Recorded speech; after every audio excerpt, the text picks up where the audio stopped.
Jeff from Clear Lake has a question about foam insulation. He's considering and researching. Oh, gosh. You know what this means? If it's on the internet, it must be true. I was just going to tell you. You know what's dangerous? People on the internet. Yes. Okay, because whatever. Yeah, he's getting some. Except when you're on the internet with us. You know what just told me? We're on the internet. You know right he got? But he's getting fake home improvement advice. There's a lot of that. Fake. In fact, I'd say there's more than fake news because there's more than 3 major networks. Okay, go ahead.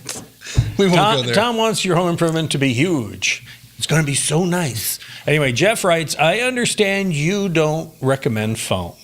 I don't. So through my research, though, he says, I see it could help reduce my energy bill. I know there's discussion about mold and mildew problems, but if a house is vented with an open system, wouldn't that prevent mold and mildew? I also heard that radiant barriers overheat shingles, leading to earlier replacement. Ooh, that's old, ancient fake news. This guy is like, no. That goes back 30 years. Jeff, we love you, but we want to save you from the internet. Well, Charlie, isn't it true? And you're the internet guy. I'm not. That once it goes on there, it stays there forever.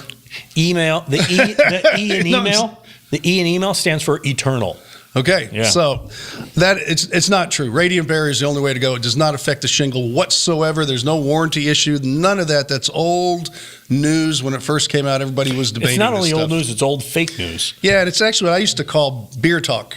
Got a couple beers in you, and you figure out the problems of the world.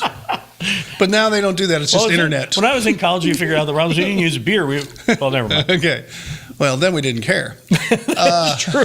No problems at all. Oh, those are the days.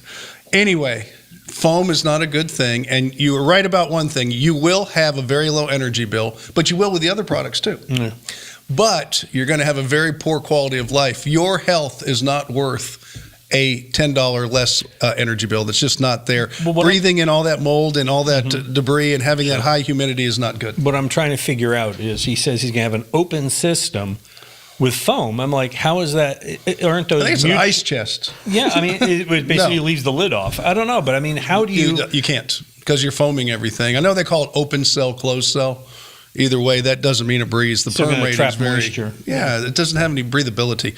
So you want your house to breathe. And now we do want to say that this is Houston area, what we're talking about. If we were in Colorado and we were talking in Denver, I would be giving you a whole different set of parameters. How about in the lovely White Mountains of New Hampshire, where I was once a boy? You could foam. Do it there. Foam. I had my house in Lake Placid. That was an old ancient house. We foamed it. Not the attic. We let it breathe, but the floor of the attic was foamed, and then the old floorboards are up there too, like the old days. We had an old staircase going up to the attic. You know how that works. People and the Houston lattice don't know work that. and the plastic. Yeah. But the good old days. Anyway, that's a good place for foam, but that's not where this show is. They don't make them like that anymore. And we're on the Gulf Coast. Yes, we are. It's lovely here. It is. You please visit, but don't stay. All right. In fact, today is very lovely. It's Mother's Day. Well, thanks for dating this one for all No, time. it's not. Okay. It was this week, though. It was recently Mother's Day. It was recently Mother's Day. In fact, if you make a note to watch this one again in about 9 months. Mother's Week. 9 months. Can you? Yeah. That was good. Hey, welcome to the backstage edition of Ask Tom. We'll continue with another one shortly, but if you want to send your questions in so we can perambulate around the point, feel free. Visit HomeShowRadio.com, click on the Ask Tom tab, fill it out, send it in.